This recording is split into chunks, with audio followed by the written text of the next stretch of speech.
All right, one of the transition mechanisms, which is dual stack. Now we're kind of doing it kind of backwards because we're not transitioning to IPv4 because this is already an IPv6. This is our same lab that we did IPv6. I just added IPv4 networks. All right, so we're going to configure. We're going to put in IP addresses for IPv4 and then just do RIP for IPv4, and we'll see how they both can coexist together. You can ping 192.168.2.1 and you can ping an IPv6. They're both separate because they keep separate routing tables. All right, so they both can coexist, and that's the whole point, for you to have an IP version 4 network, obviously, first, and then slowly but surely, by sections, you can go ahead and start transitioning over to IPv6. And when you see that everything is working with IPv6, that you have connectivity and your applications and your hardware and all that supports it, then you can start taking out the IPv4 stuff. Okay, let's go inside the lab and get it done. All right, so here we are inside the lab, the dual stack lab. Now, we're using the IPv6 routing lab for this. It's usually done backwards because you're transitioning, because this dual stack is one of the transition methods for IPv6. But just to show you that that it works, you can be running IP version 4 and IP version 6 routing protocols and IP addresses on the same interfaces and what have you, and it's just fine. That's the reason that they're called transition, so you can go from IPv4 to IPv6. In this case, we're doing it backwards. We're going from IPv6 to IPv4, but that's okay, as long as you know that it works. So first of all, let's go ahead and put the IP addresses on the computer. So let's go ahead and put 192.168. Okay, I fat finger the keyboard. 192.168.1.1. All right, tab 192.168.1.254. All right, we know this. This is what that Laz always uses. All right, let's go in here. This is the 192.168.2.1 and 192.168.2.254. Again, not making it complicated, just easy, just so you can understand the concept of what dual stack is. Okay.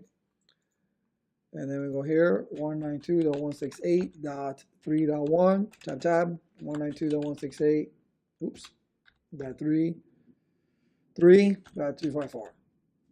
Okay, awesome. So we got the IP addresses on the PCs.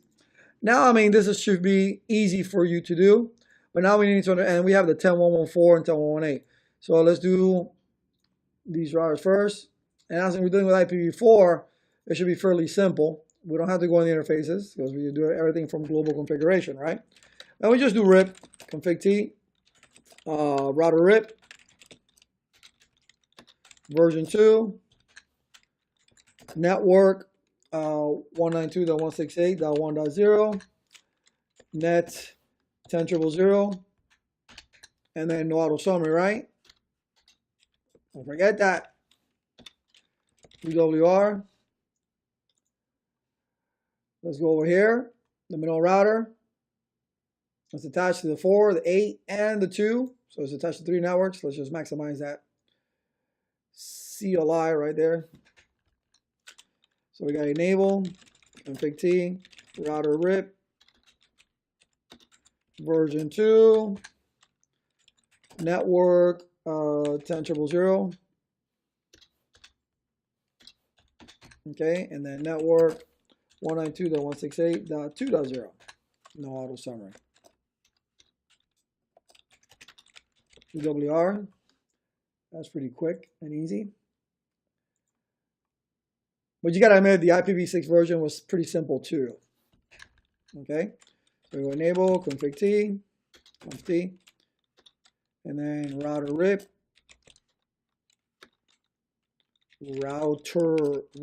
version 2, network 10.0.0, and then network 192.168.3.0. No auto summary. So now we can, let's do a show IP route. Now this is the version 4, and we're not getting anything. And that is not good. Why is that? Because we have no IP version 4 addresses on our interfaces. That's why. All right, so interface F0/0, IP address 192.168.1.254, 255.255.255.0, no shut.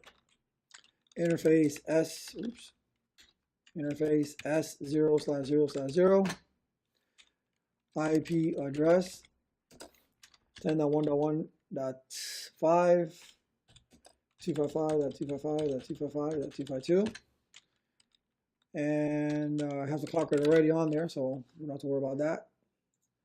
Okay, let's come here. Let's maximize it.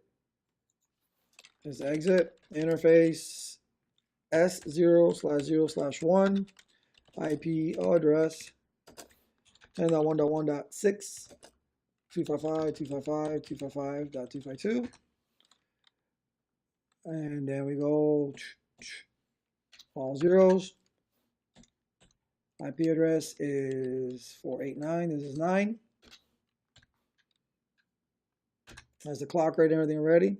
Then you do a shot. It's all good to go right there. WR. Oh, and the fast Ethernet interface F0/0, IP address 192.168.2.254, 255.255.255.252. One shut. WR. Those are our 3 interfaces that we're connected to. Okay. And now we go to the last router.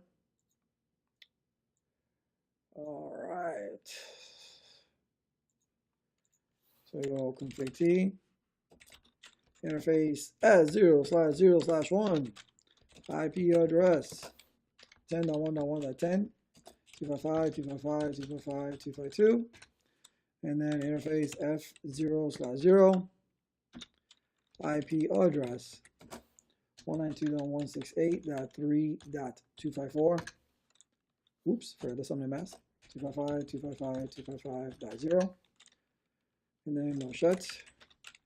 And now, show IP route. Hey, there we go. Now we can actually ping 10.1.1.5. Awesome. And we're getting back from there. And then we have 192.168.1.254. So we have connectivity. You have 2 also there. So let's just put 2 just to check, because we have to check everything to make sure that we're good. All right, we're good. We can get wherever we need to go. But the cool thing about that is that you're running show. Do the show start. You're actually running both. All right. You have an IP version. And what was this? I didn't have an IP version 4 address on this fast Ethernet 00. Hold on.